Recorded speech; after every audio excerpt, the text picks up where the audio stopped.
সবাইকে ওয়েলকাম। এখন সময় 10:55, আমরা চলে এসেছি চাকদা স্টেশনে। এক্ষুনি আমাদের ট্রেন আছে কৃষ্ণনগর জংশনের লোকাল, আর আজকের গন্তব্য মায়াপুর। আমি আর মৈনাক আজকে দুজনেই যাচ্ছি। মৈনাক কাছে টাইম পেয়েছে ফাইনালি যাওয়ার জন্য। পুরো এক সপ্তাহ বৃষ্টির ওয়েদারের পর ফাইনালি আজকে রোদ উঠেছে, আর আজকেই ডিসাইড করলাম সেই জন্য যে না, মায়াপুর ব্লগটা আজকেই করা যাক। ভালো ওয়েদারও আছে, বৃষ্টি তো সব কিছু হয়ও না, আর ভাগ্যবশত এনার ছুটিও আছে অফিস থেকে। জায়গাকে আজকে পেয়ে গেছি, ও ভুলে যায় ওরও চ্যানেল এটা মাঝে মাঝে। তা এখন ট্রেনের অপেক্ষা আসুক, দেখি। ভিড় তো নেই তেমন, আশা করি আজকে।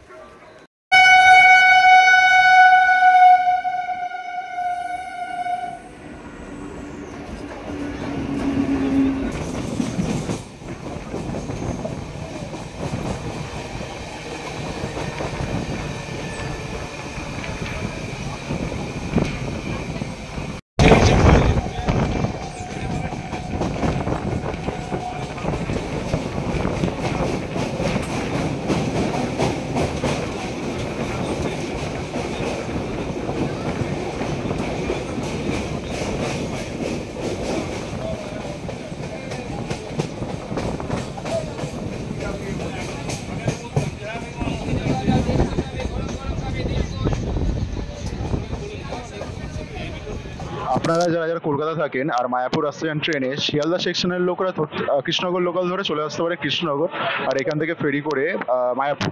আর যারা যারা হাওড়া সেকশনে থাকেন তারা কাটোয়া লোকাল ধরে চলে আসতে হবে নবদ্বীপ ধাম স্টেশনে, সেখান থেকে ফেরি করে মায়াপুর। আর যারা যারা গাড়ি করে আসছেন, যারা যারা কলকাতা থেকে গাড়ি করে আসতে চান তারা ডাইরেক্ট চলে আসতে পারেন আমাদের যে NH12 বা NH34 আছে, সেই হাই রোড ধরে ডাইরেক্ট চলে যেতে পারেন মায়াপুর।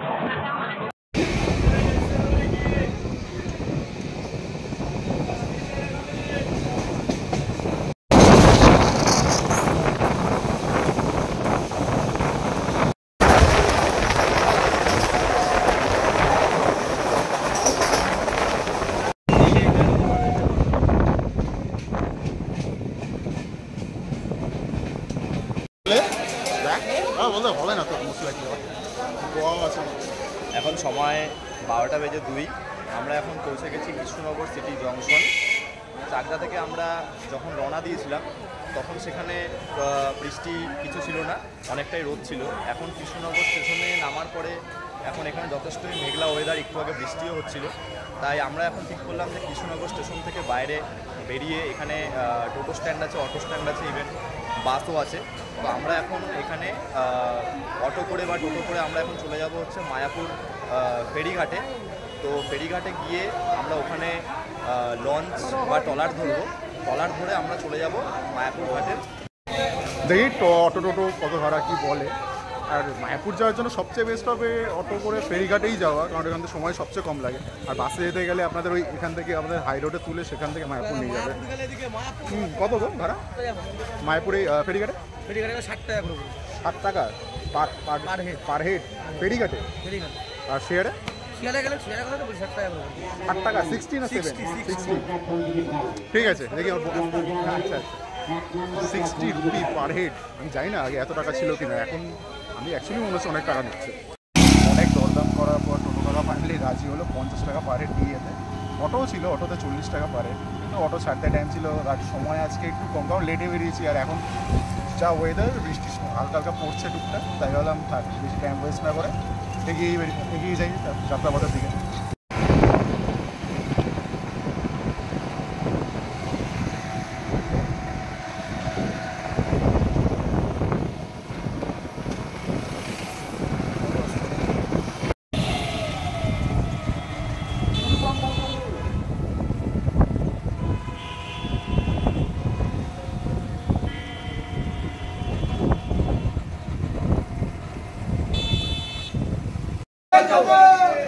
তো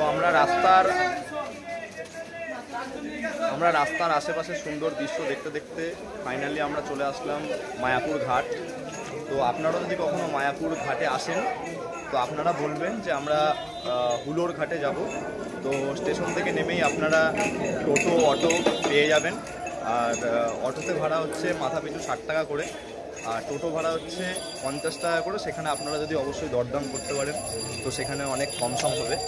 তো আমাদের মোটামুটি টাইম লাগলো আধা ঘন্টার কাছাকাছি, প্রায় 14 কিলোমিটারের কাছাকাছি পথ অতিক্রম করে আমরা দুইজন মিলে আসলাম। এখন আমরা দুজন মিলে যাচ্ছি হচ্ছে হুলোর ফেরিঘাটের দিকে, যেখান থেকে আমরা গঙ্গাটা টপকি আমরা মায়াপুরের দিকে যাব। তো এখানে আমরা এখন যাব হচ্ছে লঞ্চে করে বা ফেরিতে করে। তো এখানটায় টোকেন পাওয়া যায়, টোকেন হচ্ছে 3 টাকা করে ফেরি ফেয়ার। আর আরেকটা ইনফরমেশন আপনাদেরকে দিয়ে রাখি, রাত্রেবেলা 11টার পর যদি কখনো আপনারা ফেরত আসতে চান তো ফেরি চলে, কোনো অসুবিধা নেই। তো সেই ক্ষেত্রে আপনাদেরকে তখন রিজার্ভ করে আসতে হবে।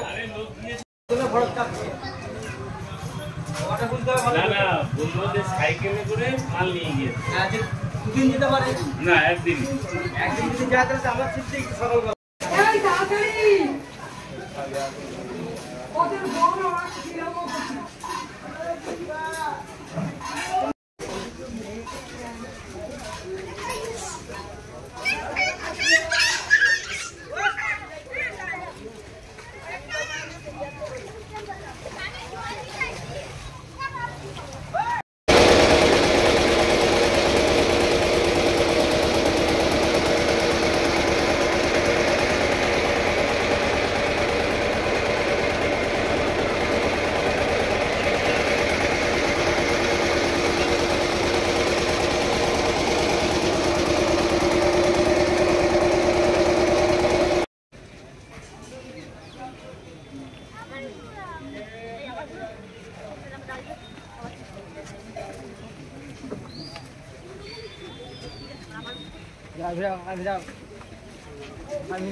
সময় 1:05, আমরা ফেরি করে চলে এসেছি মায়াপুর।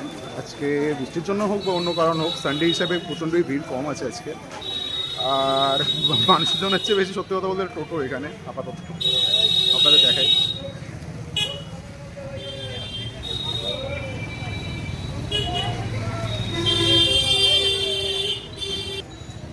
এখন আমরা এগোচ্ছি মেন গেটের দিকে। দেখা যাক আমরা ভোগের যে টিকিট কুপন দেওয়া হয় সেটা পাই কি না। আপাতত প্রথম ফার্স্টে গিয়ে ওটাই নেওয়ার উদ্দেশ্য থাকবে, দেখা যাক কী হয়।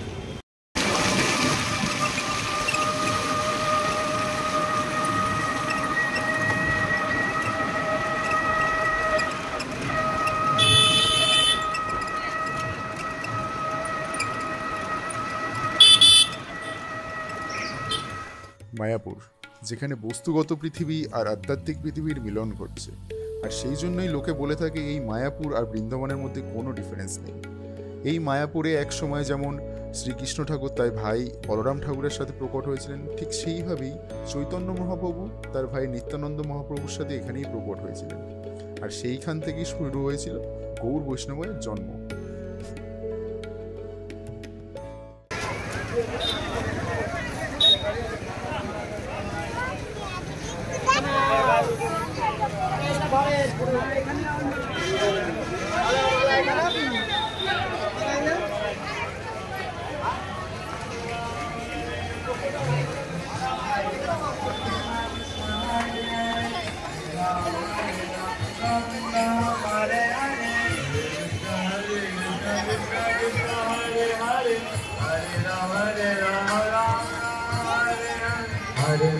Hare Krishna Krishna Krishna Hare Hare Hare Ram Ram Ram Hare Hare প্রবেশ করলাম মন্দিরের মধ্যে। এখন আগে ফার্স্ট কাজ কুপনটা কেনা, কুপন দিচ্ছে ভাগ্যবশত এখনো। আমি জানতাম না এখনো পাওয়া যাবে কিনা, তা পাওয়া যাচ্ছে।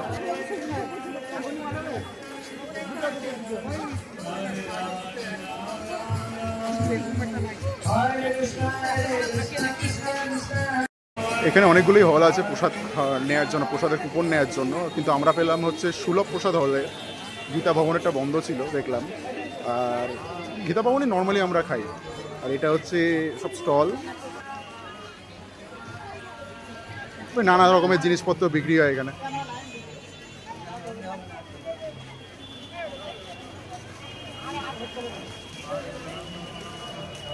সুলভ প্রসাদালয় ভবনের কুপনের দাম পড়লো 50 টাকা পার হেড।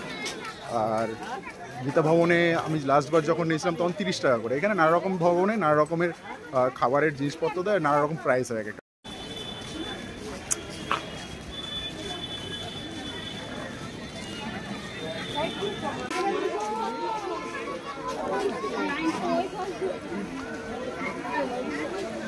লাইন সেই ওখান থেকে শুরু করে মোটামুটি দাঁড়ালে অ্যাটলিস্ট 1 ঘন্টা বা 8 ঘন্টা তো লাগবে।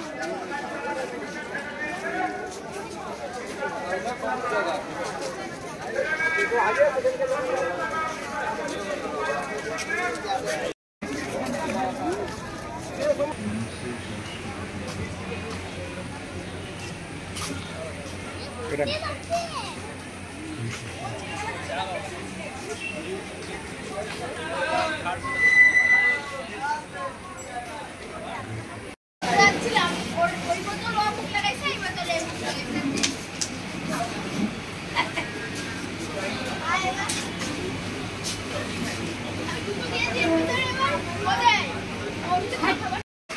লাইন প্রচুর হওয়াতে, প্রচণ্ড লম্বা হওয়াতে আমরা তো ডিসাইড করলাম যে লেটেই যাই একটু হলে। 4টে পর্যন্ত খোলা থাকে হল। তা আপাতত এখানকেই ভেতরেই একটা রেস্টুরেন্টে মৈনাক সকালে ব্রেকফাস্ট করতে পারেনি, তাই ডিসাইড হলো যে অ্যাটলিস্ট ওখানে একটা ছোটোখাটো স্ন্যাক্স খাওয়া যাক আপাতত। তা আমরা এখানে পাস্তা নিলাম। রেস্টুরেন্টে এসে দেখি অলরেডি আমাদের সিট দখল করে বসে আছে এক কাস্টমার, একে তোলা যাচ্ছে না আপাতত, দেখি কখন ওঠে।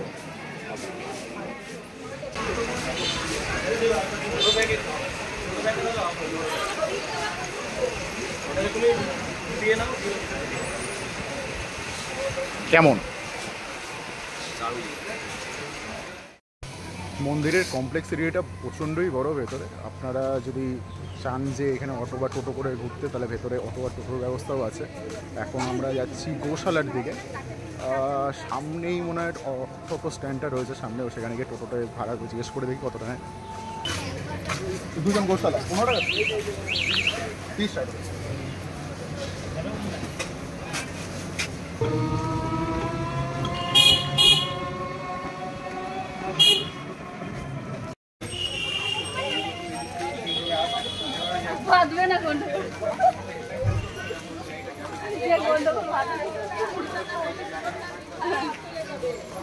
পরের জীবনের মানুষ এটা পাবো না, গীতা না বললে সে কথা কি জানেন আপনারা?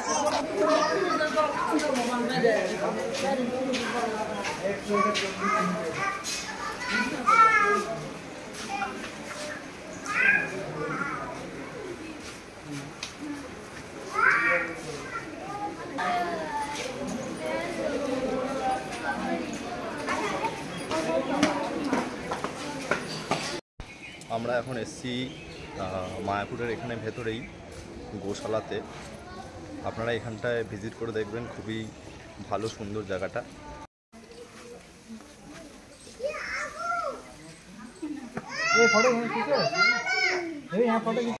চলে এসেছি ফেরত, এখন লাইন কমে গেছে, দেখি না বন্ধ না হয়ে যায়, যত শিওর না বন্ধ হয়ে গেছে কিনা। আগে সঙ্গে সঙ্গে জুতোটা রেখে ভেতরে ঢোকার চেষ্টা করি।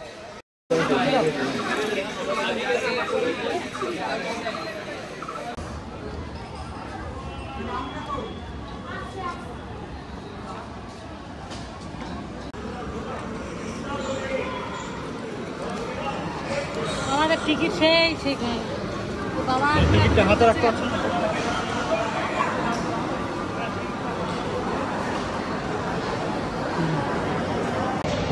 আসার ডিসিশনটাই ভালো ছিল, এখন পুরো ফাঁকা আছে।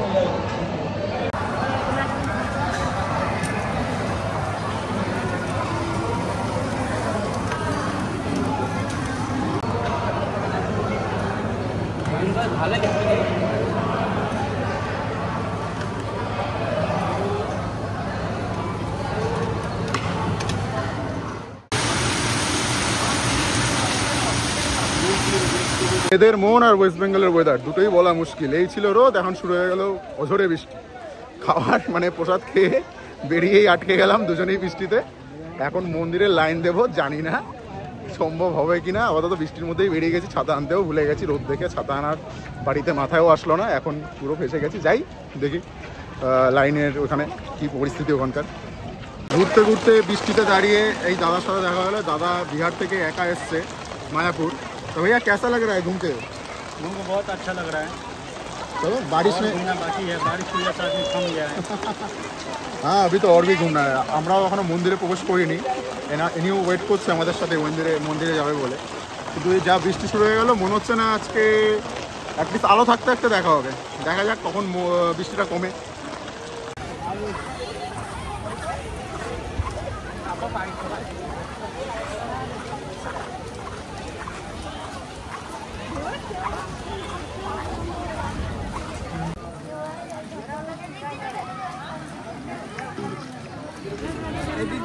সমাধি মন্দির দর্শন করে বেরিয়ে আসলাম। অ্যাকচুয়ালি ভালো কাজ করেছিলাম যে বৃষ্টি থামার সঙ্গে সঙ্গেই আমরা লাইনে দাঁড়িয়ে পড়েছিলাম, তাই হালকা ফুলকা লাইনের মধ্যে দিয়েই আসলাম বেরিয়ে। এখন আবার বেশি লাইন হয়ে গেছে। যাক, অ্যাটলিস্ট বৃষ্টির মধ্যেও আমাদের দর্শন তো হয়েছে। এখন যাচ্ছি প্ল্যানেটেরিয়ামে, আমাদের বেদিক প্ল্যানেটেরিয়ামের দিকে। জানি না এখন প্রবেশ করতে দেয় কি না, কারণ বিল্ডিং তো কমপ্লিট হয়নি, তাই দেখা যাক। বর্ষার মধ্যে এই শু পড়ার ফল, এখন লাম্পিং জাম্পিং দিয়ে আসতে হবে ওরা। বিশ্বের সবচেয়ে বড় মন্দির বেদিক প্ল্যানেটেরিয়াম ইসকনের, যেটি মায়াপুরে অবস্থিত, যেখানে আমরা এখন রয়েছি।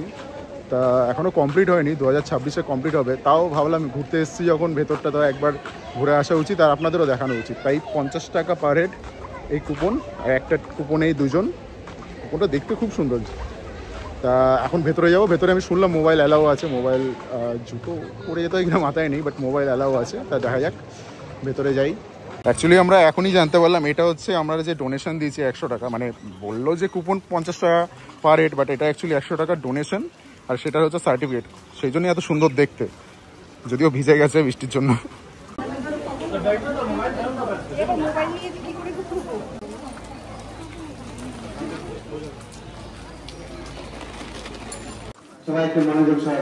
ভাগ্য খারাপ থাকলে যাওয়া। এখন প্ল্যানেটেরিয়ামের ভেতরে ভিউ দেখতেই পাচ্ছেন প্ল্যানেটেরিয়ামের থেকে। প্ল্যানেটেরিয়ামের ভেতরে অ্যাকচুয়ালি নরসিংহ ঠাকুরের যে সিংহাসনটা, সেখানে যতটা দেখলাম ওখানে মোটামুটি কমপ্লিট, কিন্তু কি ভাগ্য খারাপ হওয়ার কারণে এখন ভেতরে কারেন্ট নেই, তাই সেই হিসাবে ওই জায়গাটা দেখতে পারিনি। কিন্তু আমাদের খুবই সুন্দর, আমাদের সাথে একজন গাইড রয়েছে, সে আমাদের সম্পূর্ণ মন্দিরের ব্যাপারে বোঝালো, মন্দিরের ব্যাপারে ইনফরমেশন দিল। তা ভিডিও সামনেই রয়েছে, দেখুন। আর ইনফরমেশনগুলো জানতে পেরে কেমন লাগছে জানবেন। भक्त वत्सल भगवान नृसिंहदेव की, भक्तराज प्रहलाद महाराज की, जगत गुरु शिला प्रभुपाद की, मायापुर नवद्वीप धाम की, निताई गौर प्रेमानंदे हरि बोल। এই হচ্ছে নৃসিংহ ভগবানের সিংহাসন। পুরনো মন্দির থেকে ভগবান নরসিংহদেব নতুন মন্দিরে শিফট হয়ে যাবেন। চেষ্টা চলছে 2026-এর শেষের দিকে ওপেনিং হবে। ফার্স্ট ফ্লোরে এক্সিবিশন তৈরি হবে, আর সেকেন্ড ফ্লোরে রাউন্ডে যত পিলার দেখছেন, প্রত্যেকটি পিলারের উপরে মুখ্য মুখ্য দেবদেবী দাঁড়িয়ে থাকবেন। ব্রহ্মাজি, শিবজি, মনু মহারাজ, নন্দ, সুনন্দ, লক্ষ্মী দেবী, গরুর দেব, ইন্দ্রদেব, এই সমস্ত দেবদেবী উপর থেকে দাঁড়িয়ে প্রার্থনা করছেন, স্তব স্তুতি করছেন ভগবান নৃসিংহদেবকে সন্তুষ্ট করার জন্য। শ্রীমদ্ ভাগবতম অনুসারে এই সমস্ত লীলাগুলি এখানে বর্ণনা করা হবে। আর দেয়ালে যে মার্বেলগুলি দেখছেন, এগুলি বিদেশ থেকে আসছে। সাদা marble Vietnam, white marble Vietnam, green marble Brazil, red marble Italy, granite Spain, south America, India, বিভিন্ন দেশ থেকে নিয়ে আসা হচ্ছে। চেষ্টা চলছে 26-এর শেষে ওপেনিং হবে। প্লিজ ব্যারিকেডে ভেতর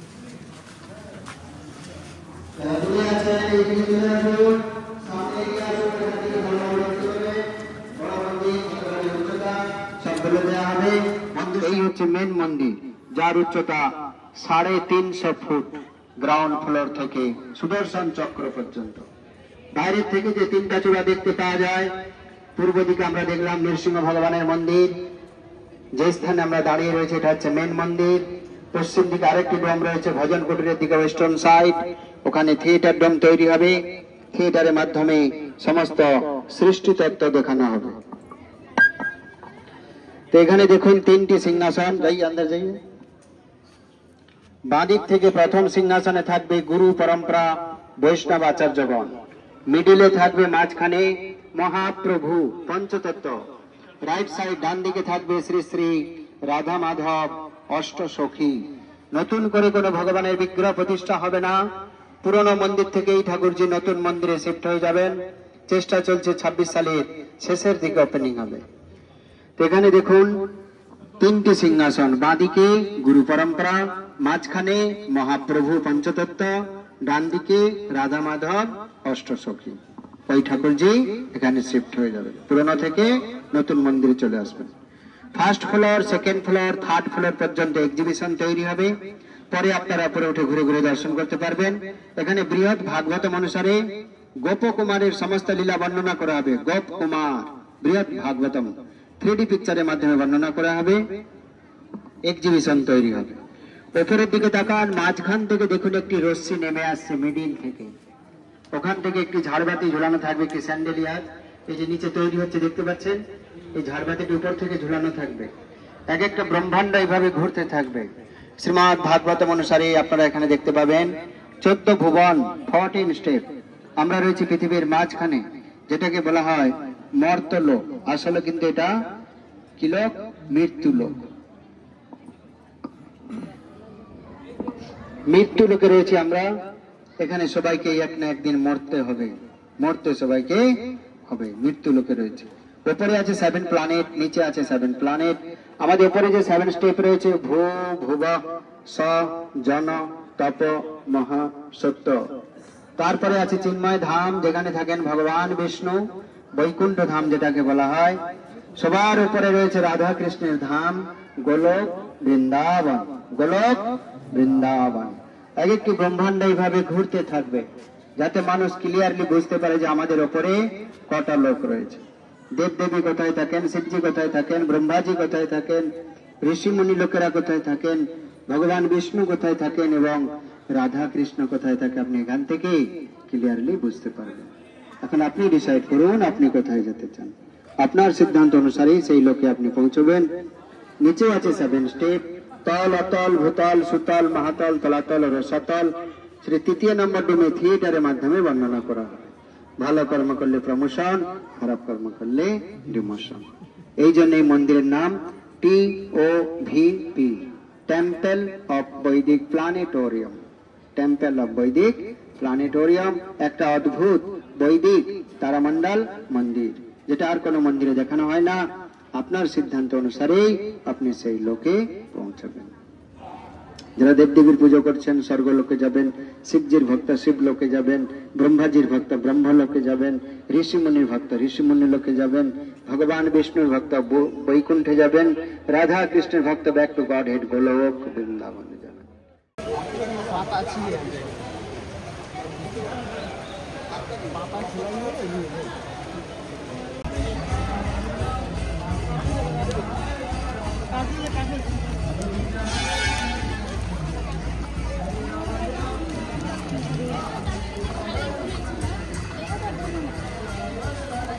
সময় এখন সন্ধ্যে 6টা।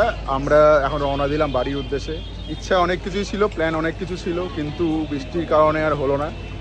অনেক কিছু দেখারও ছিল, দেখানোরও ছিল, কোনো কিছুই হলো না। ওয়েদার যা খারাপ যাচ্ছে, তা আমরা ডিসিশন নিলাম বাড়ি থেকেই রওনা দিই। তা আপাতত এইটুকুই। আমাদের সঙ্গে থাকবেন, সামনে আরও ভিডিও আসছে, অনেক জায়গায় যাচ্ছি, আপনাদেরও দেখাতে চাই সব কিছুই। তাই স্টে টিউনড অ্যান্ড টাটা। সবাই ভালো থাকবেন, দেখা হচ্ছে আপনাদের সাথে নেক্সট ভিডিওতে।